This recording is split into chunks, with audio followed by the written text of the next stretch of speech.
Goeiemôre, good morning, waar jy ook al mag wees, en dieselfde vir julle twee. Baie dankie dieselfde vir jou. Dankie. Is jy reg vir die week? Maandag, hier is ons hartlike goeiemôre ook hier van my kant af en ons is opgewonde om ook hierdie nuwe oggend en week saam met julle te begin. Ons kan sien die opwinding is groot aan jou kant. Ja, nee, Al soos altyd, nee, né? ja. Soos altyd.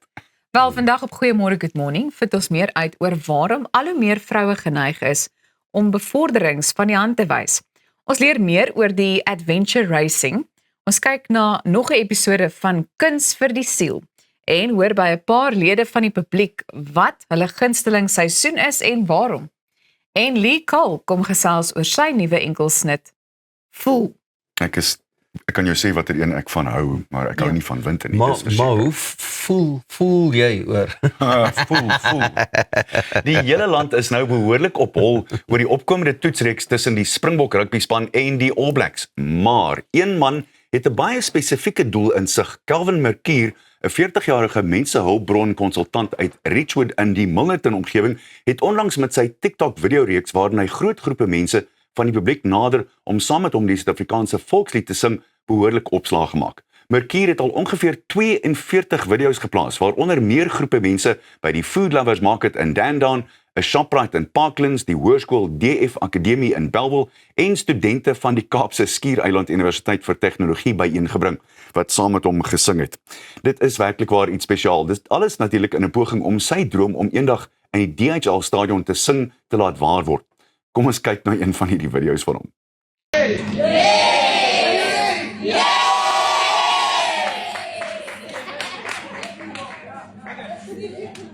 Alright, so welcome to another week of my challenge where I sing the national anthem every week with the hope of singing at Cape Town Stadium when the Springboks take on the All Blacks in August this year. As you can see, I have a huge group here at Food Lovers Market in Sandown. They said they'll sing with me, but let me just double check. You guys still want to sing with me? Yes! I guess that's a yes. So here we go. Nkosi sikileni Afrika malubakanisu pololwayo Iswainitana soye Glo, hier kom 'n ding vir hierdie man. Dis so 'n lieflike gedagte, Ja, né? baie. En ek moet sê dis 'n droom van my net so terloops. Sal dit baie graag self wil doen. Annie, Om die Om die volkslied te sing voor 'n toets, ja, verseker. as daar nou ene is wat ek gedink het mense ken, wat dit kan laat realiseer, is dit nou iemand soos Annie, wat nou al soveel jare in die sportkringe Sal dit baie rond. graag wil doen. So, you've put it out there, ek beloof jou dit gaan gebeur. Daar gaan. Daar gaat Pieter? hy, daar gaat hy. beloftes so vroeg. Beloftes maak skuld, né? Of het nou gaan gebeur, of 10 jaar van nou af. Jy weet wat Annie, as jy dit nou nie gereël kry nie, gaan hy dit vir jou reël. Dis wat ek nou hier hoor. Dit sal nice wees So as ek en jou so saam seker is hy kan van sy sing. saak. Val in die ry, ou broer, ek wil ook daai enetjie doen. Maar ek dink dit net, nee, snaaks genoeg. Ons is geken daarvoor in Suid-Afrika dat ons mense se drome waar maak. Ja. En ek dink hierdie ou, dalk is dit ver gesog, of dink julle iemand gaan sê, let's give this ou 'n chance, maar dan is die ander ding, hoeveel ander mense gaan ook op 'n videoetjie spring en sê, pick me, pick me, pick me. Ek dink seker die maatstaf moet wees, eerste, kan jy sing? Ja, As jy kan sing, 100%, Ja. we'd love to have you. En ek moet ook vir julle sê, ek voel natuurlik daar's baie talent in ons land. verskriklik. Van ons Afrikaanse musikante of althans kunstenaars wat nog nie 'n geleentheid gekry het om dit te doen nie. Ja. En ek dink Baie. hulle moet 'n bietjie meer daarop fokus. Maar dan terselfdertyd Jan Alleman. Jan Alleman behoort ook 'n kans te kry as hy of sy kan sing, dink ek. Dit sal nogal interessant wees om uit die oogpunt van SARU te hoor hoe dit werk en die ouens wat hulle geleenthede reël en dan ook hoe ander unies daaroor voel. Ja. Want Ja. in Amerika is dit mos as in Amerika kies hulle enige iemand wat hom regtig kan sing. Ja. Plaaslike dogtertjie uit 'n welsinsorganisasie of 'n skool of 'n ding. Hmm. En if you can do it, dan gaan jy. Ek gaan nou vir minister McKenzie sommer 'n video call, Pieter. Dan vind ons uit of Wie? hy dalk meer weet. Wie? Ons minister van sport, kuns en kultuur. Dalk net. Big promises. Het ek dit hardop gesê. En nou weet Jy ek weet verwys. nooit. Manne ja, ouens het julle al gehoor van die shopping cart theory. Daar's met baie teorieë in. Dan sê hulle nou as jy op hierdie manier in jou kar klim of uit jou kar uit klim, dan is jy nou so tipe mens of dit of dat. Maar hierdie is nou oor 'n trolley, 'n winkeltrolley teorie. Kan ek vir julle vertel? Asseblief. Nou ja, die sogenaamde shopping cart theory is baie interessant. Kom ek skep vir julle die scenario. Dit reën. Die afdak waaronder jy die winkel se waandjie kan los is net 'n paar meter weg. Jou inkopies is ingelaai, jou motor is lekker warm en daar is geen persoon wat jou waandjie kom haal nie. Ook geen ander mense op die parkeerterrein nie. Wat doen jy? Wat gaan jy met daai waandjie doen? Staan jy vir hom en kyk? Vat jy vir hom terug? Hier's die antwoord. Die slim mense, dis net die mense met dik brille en wit sokkies en jasse en baie penne in die sak. Sielkundiges sê dat mense wat hulle inkopiewaandjie terugneem wanneer niemand kyk nie, nie bloot net die reëls volg nie, maar dat hulle 'n karaktertoets slaag waarvan byna niemand eens bewus is nie. Navorsers sê die feit dat 'n persoon die waandjie terugneem of nie terugneem nie, voorspel integriteit beter as enigiets wat 'n persoon self oor hul karakter kan vertel. Alhoewel navorsing verder toon dat omstandighede soos hoe ver jy van die afdak parkeer is, die weer, of dalk kinders in die kar is en meeste van alles wat ander met hulle waandjies doen, 'n rol speel, is daar steeds diegene wat hulle waandjie terugneem ten spyte van die omstandighede. Nou staan ons al drie in wonder. Am I that person? Am I that person? Navorsing toon egter dat mense wat konsekwent klein ongedwonge reëls nakom, geneig is om ander groter reëls ook na te kom. Die persoon wat die inkopiewaandjie terugneem, die een wat 'n verlore beursie terugbesorg en die een wat die gimnasiumbankie ook, jy weet, mooi afvee nagebruik, is buiten verhouding dikwels dieselfde persoon wat al drie hierdie dade word deur dieselfde seldsame dryfkrag aangevuur. En wat is dit? Klein ding te doen, wanneer die wêreld uiteindelik besluit het om net te kyk, die regte klein dingetjies te doen. As die wêreld besluit, hulle kyk 'n ander pad, dan is jy die een wat die papiertjie optel of jy dit doen. Wonder. Weet jy wat noem hulle dit eintlik? Huh? 'n gees van uitnemendheid. 'n gees van uitnemendheid.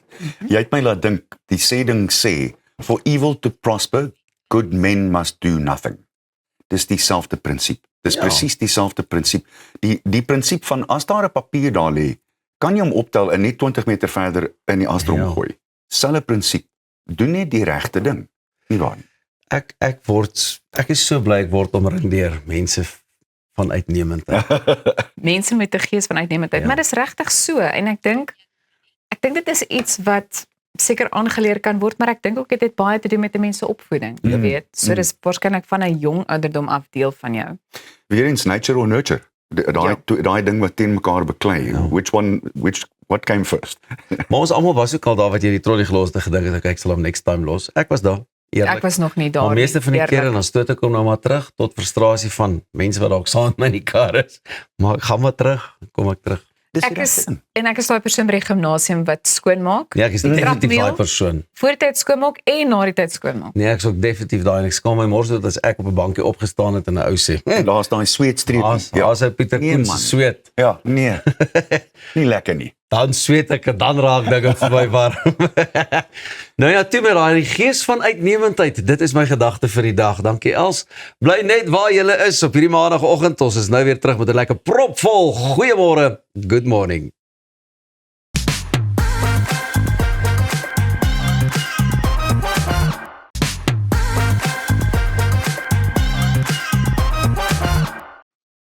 Augustus is Vroue Maand en nuwe navorsing toon dat vroue toenemend bevordering van die hand wys. Dit is nie 'n gebrek aan ambisie nie, maar laat 'n mens dink en vra, hoekom is dit besig om te gebeur? Vandag gesels ons met die leierskapstrateeg Anja van Beek oor hoekom topvroue die korporatiewe leer heroorweeg en hoe organisasies die reëls moet verander om talent te behou. So goeiemôre en welkom en dankie dat jy hier by ons aansluit vir hierdie gesprek. Dankie Elsa, dit is lekker om hier te wees. Nou Anja, ek meen vir die eerste keer in 11 jaar sien 'n mens dat vroue meer geneig is om bevordering minder te wil hê as mans. Hoe moet ons so iets interpreteer? Ja, ek dink dit is 'n baie belangrike vraag, want as mens na die statistiek kyk, Ja. in daai artikel Women in the Workplace 2025, kan mens maklik dink, dis soos jy gesê het, dat vroue minder ambisieus is. En dit is glad nie die geval nie. Ek dink as ons bietjie dieper kyk wat die navorsing wys, is as jy kyk na vroue by intree vlak en selfs vroue op, kan ek maar sê, meer senior bestuursvlak, kry hulle nie dieselfde ondersteunings as mans nie. En dit het 'n baie groot impak oor, dit gaan nie oor die ambisie nie, maar dit gaan oor, wil ek daai rol kies, as ek kyk na al my verantwoordelikheid wat ek as 'n vrou het.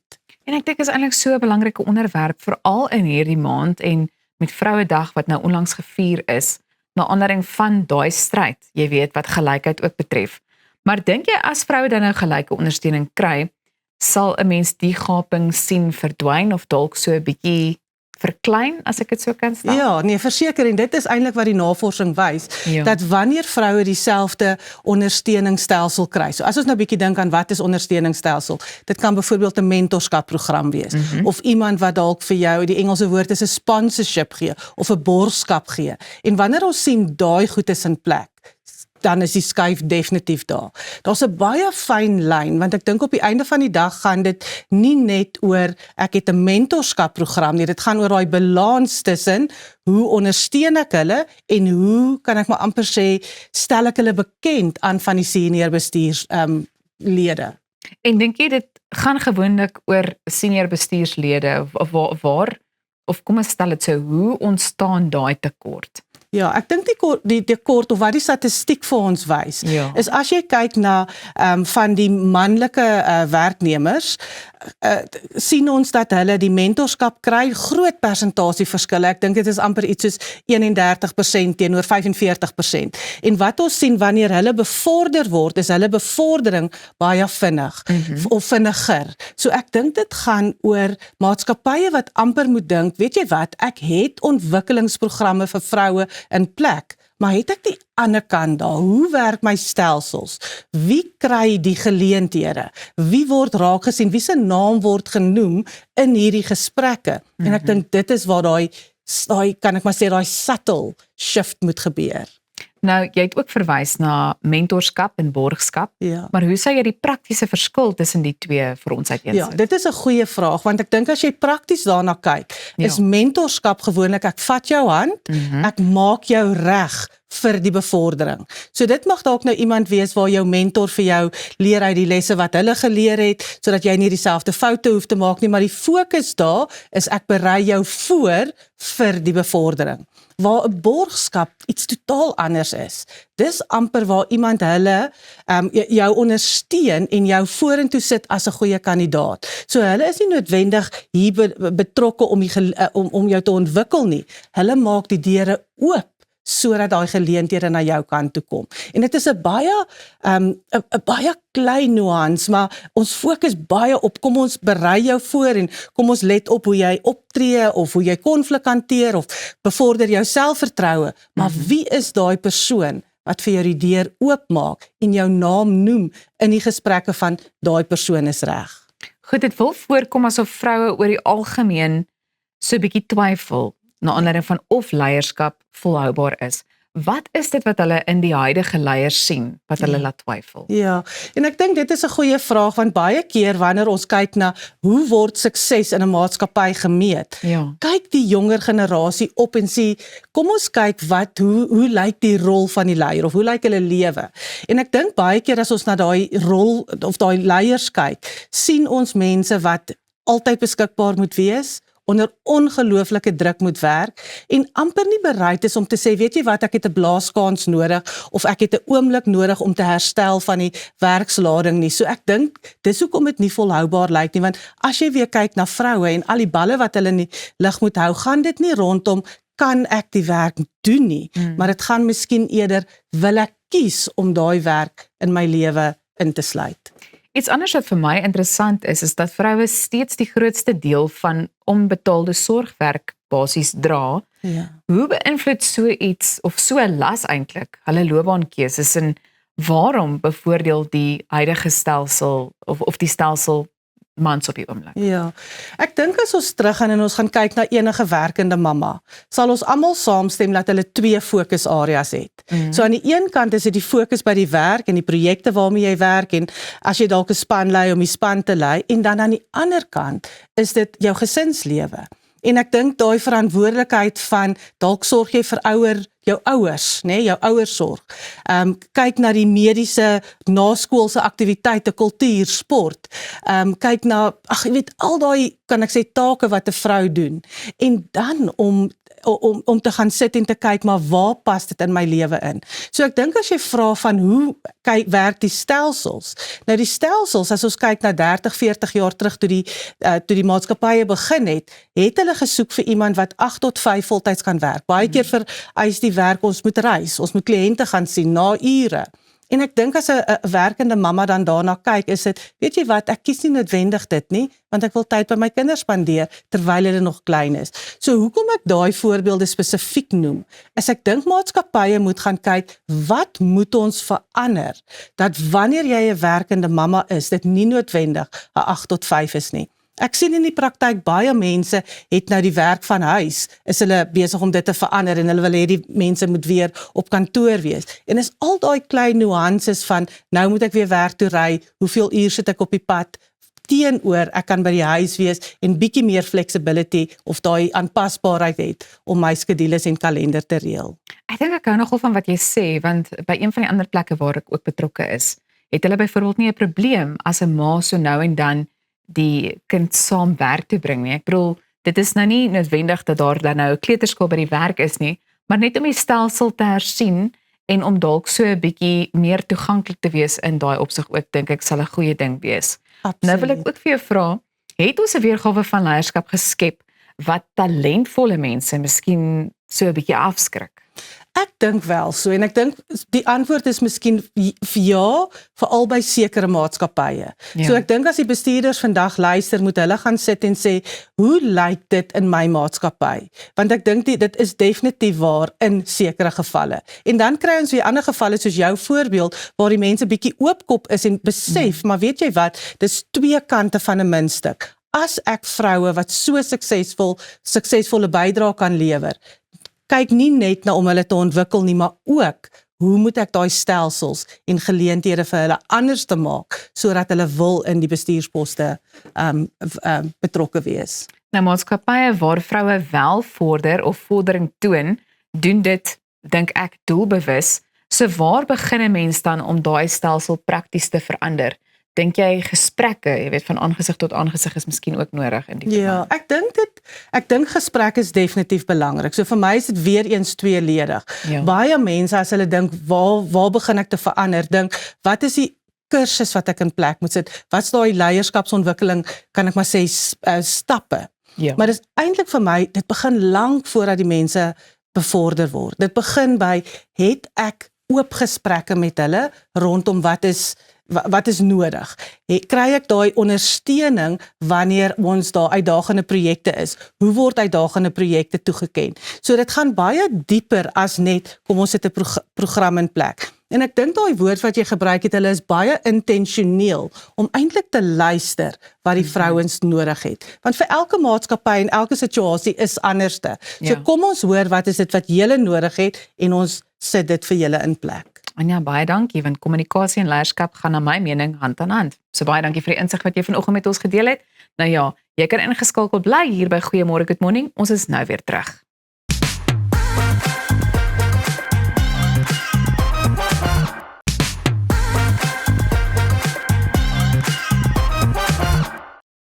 Sporttyd hier op Goeiemôre Good Morning. 3 young men from Treverton College in Mooi River have just taken on 2 of the world's toughest adventure racing events in the world. Jaden Davis, Jason Reineke and Davis Dent are joining us to tell us about their experience at the Adventure Racing World Championships in Quebec in Canada and the Under-23 Slalom World Championships in Krakow in Poland. Gentlemen, welcome with us, and firstly let me say congratulations, I guess on behalf of the whole country. That is a superb performance. Talk us through how you've got into the competition in the first place, please, Jaden. So for the slalom world champs, we started off with a race in Underberg, and then from there on we qualified. And then for the adventure racing one, we did a race here at Treverton. It was the SA school champs, and yeah, that's how we qualified for the adventure racing one. And Jason, qualifying obviously was really, really quite big.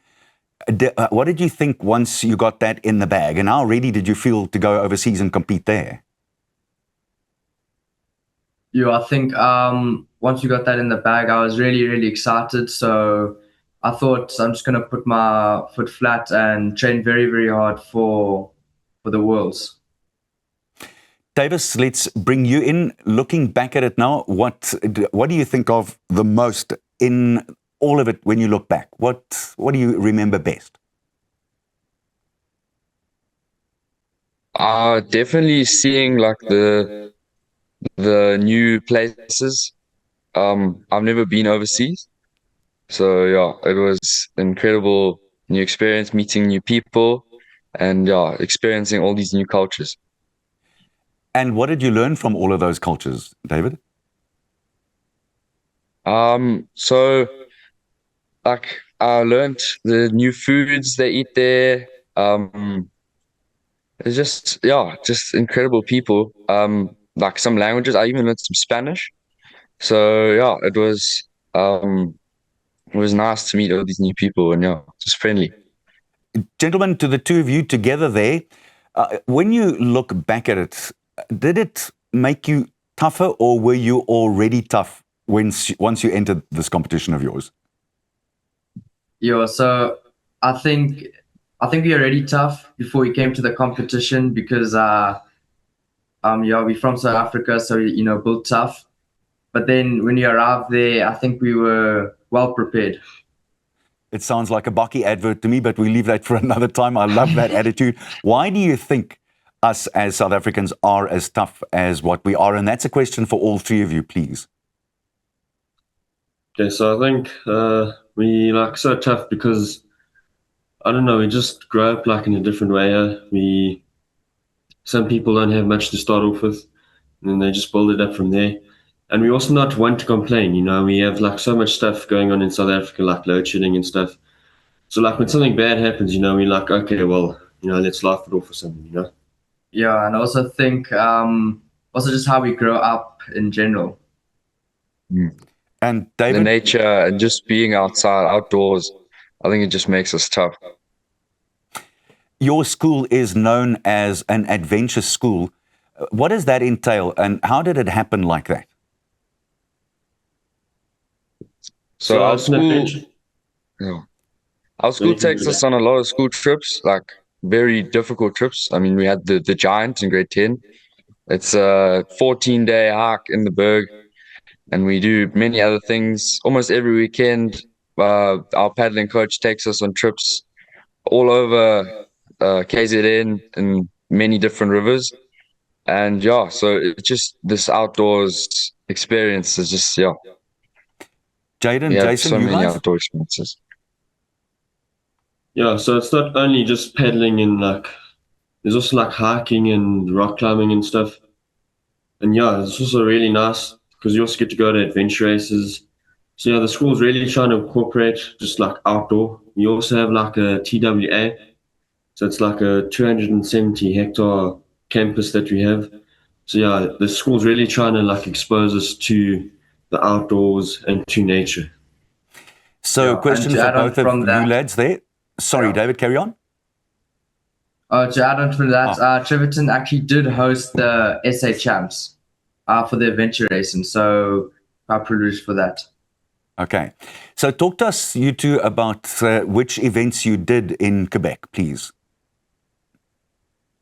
The events we did it involved some paddling, running, cycling, and a little bit of swimming.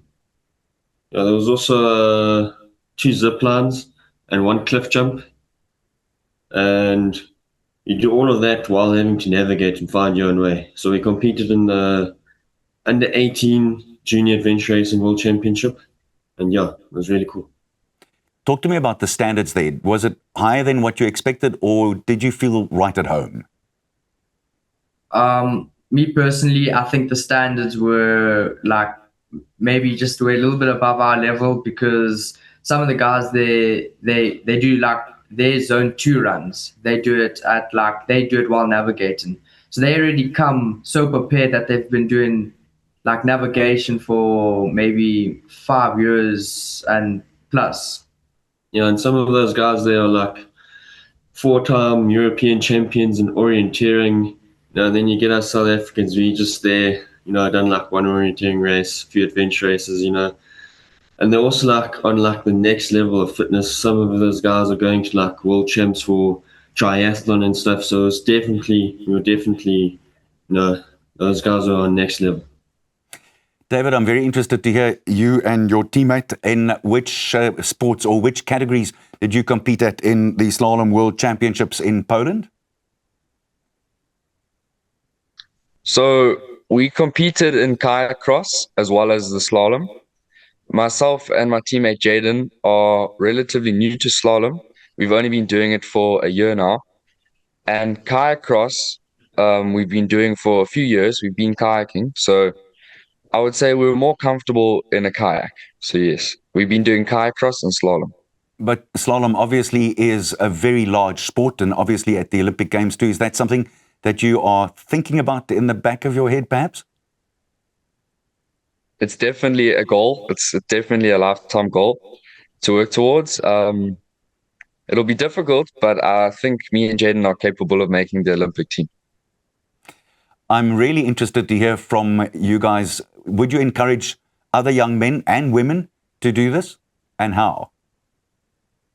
So at Treverton, we've built slalom courses, actually. We're one of the only schools in the whole of South Africa to have this.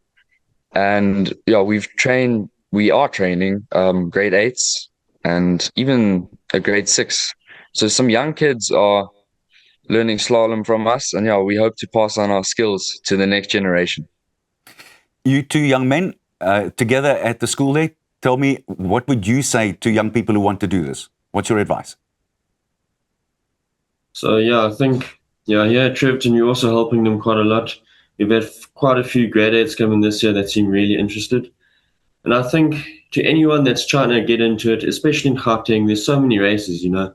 All it takes is like one Saturday, just go there and just have fun. That's what the sport's all about, you know.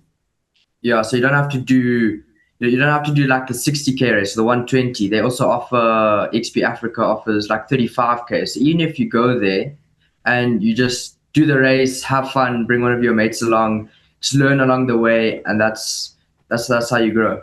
Sounds absolutely awesome. I hope you throw that pebble in the water and that it becomes really large. Gentlemen, thank you very much for your time. And one more time from all of us here at Goeiemorgen Good Morning, congratulations and well done. Bly ingeskakel, ons is net hierna terug, want dan gee ons jou kuns vir jou siel hier op Goeiemorgen Good Morning.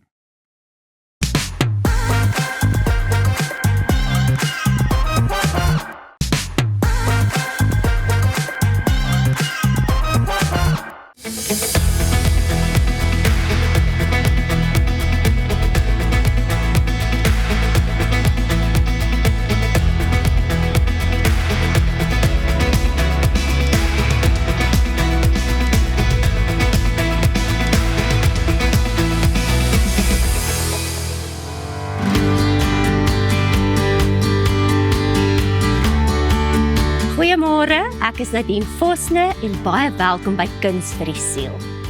Nou het jy al ooit gedink waarom ons môre en ons dag vooraf gaan met die woord goed? Goeiedag, goeiemôre, en dit is omdat ons die goed in ons dag innooi. Nie 'n klise nie, ons almal het nodig om onsself te herinner dat ons omsingel is deur soveel goed, goeie dinge in ons lewe. Nie noodwendig goed wat in 'n boks gepak kan word nie. En ek het in 'n onlangse oomblik besef dat 'n mens so geneig is om goed bymekaar te maak, goed wat verniel kan word deur mot en roes, maar dat ons eerder fokus moet verskuif op die goeie in ons lewe. Ek is geseënd met wonderlike ouers en toe hulle my help om die goed wat ek moes trek in bokse te pak, het ek besef die goeie is die dinge wat 'n mens nie kan aanraak nie. En dis waarop ons fokus moet wees. So vandag gaan ons werk met 'n inkopiesak en ons gaan onsself elke dag herinner wanneer ons 'n inkopiesak sien dat die goed wat ons in ons lewe moet innooi is nie noodwendig die goed waarin ons kan raak nie. Nou hoe ons hierdie kreatiewe proses gaan begin is ons gaan 'n skêr neem en ons gaan ons inkopiesak se some afknip, sodat dit 'n stuk materiaal word waarop ons gaan werk. So ek sny die twee kante af ons almal het baie van hierdie sakke. Ons kan kreatief verkeer met dit wat ons reeds in en om ons het. Goed, my some is afgeknip en wat ek nou gaan doen is ek gaan 'n groot plat materiaal oppervlak hê waarop ek gaan werk. En wat ek volgende gaan doen is ek gaan my skeerband vat en ek gaan lyne op my sak plak. Nou al die oop spasies gaan dan die spasies wees wat ek natuurlik gaan verf. En jy kan geometriese patrone skep, jy kan reguit lyne skep, hier vertrou jy die kreatiewe proses en jy doen wat jou gelukkig maak. Goed, ek gaan nou net so wys en dan het ek 'n sak wat klaar voorberei is vir die volgende stap. Hierso is dan nou 'n sak wat klaar geplak is. En wat ek gaan doen is ek gaan kleure kies, verfkleure. Nou in die Olympic verfreeks het ek Pink Jewel, Forest Shade, Springleaf, Felix Pink. Jy kan kleure kies wat jou gelukkig maak en kleur is altyd 'n baie persoonlike keuse. So ek begin met 'n pink skakering en nou die tegniek wat ek hier wil wys is reguit lyne. So begin met die nat verfkwas in die middel te werk, sodat wanneer jy naby die maskeerband begin beweeg met die verfkwas, is hy alreeds effens droog en kan die verf nie onder jou maskeerband invloei nie. Jy gaan meer as een laag met verf, so wees geduldig met die proses. Of jy doen net soos wat jy dit verkies. Ek hou van duidelike lyne. En so gaan jy nou aanbeweeg met elke verfkleur en jou eie patroon, materiaalpatroon skep.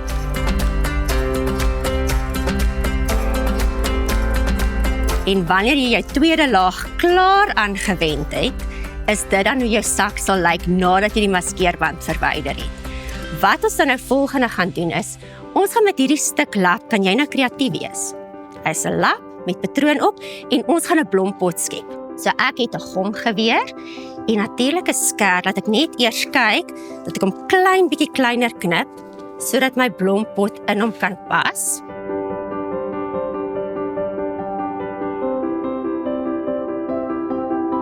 So ek knip kleiner. Ek vat my gomgeweer en ek gom die kante vas. En naby teenoor die soompie eers die een kant, sodat ek kan plak terwyl die gom nog nat is. En dan die ander kant.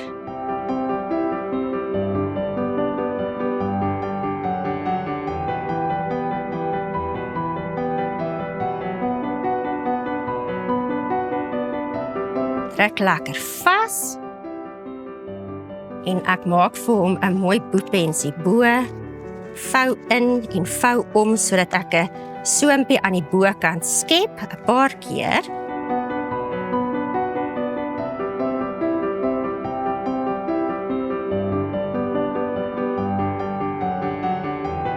Bietjie tekstuur skep bo. En nou, soos wat ek hier gedoen het, kan ek dit gebruik as 'n blompot. En hierdie plant gaan my altyd herinner aan die feit dat ons kan groei deur dit bymekaar te maak wat vir ons goed is.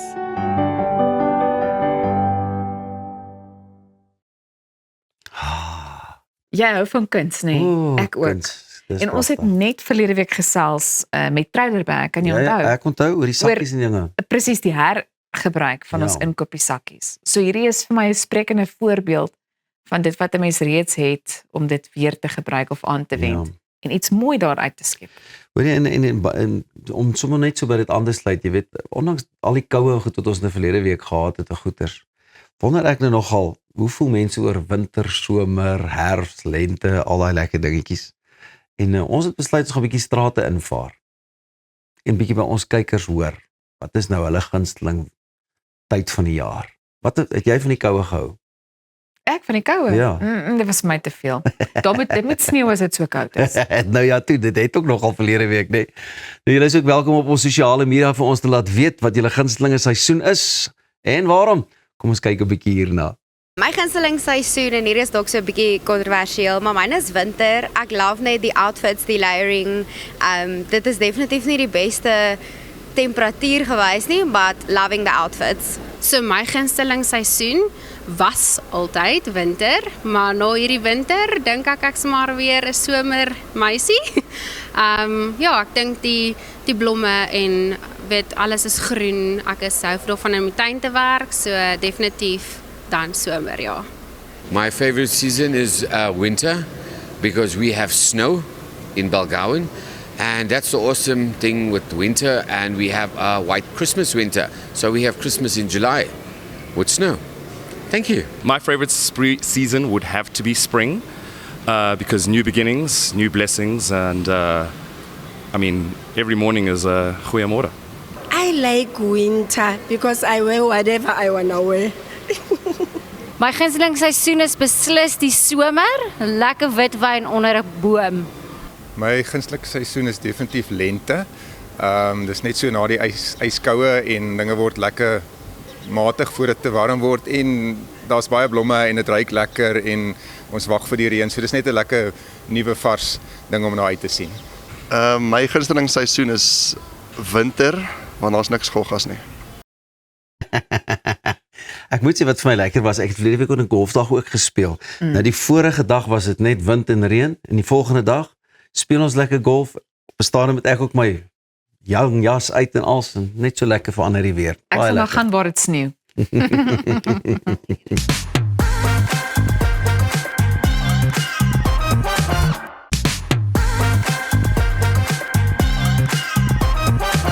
Lee Cole's new single, Full, ahead of his upcoming EP, Letters to Myself. And he's here to tell us more about this.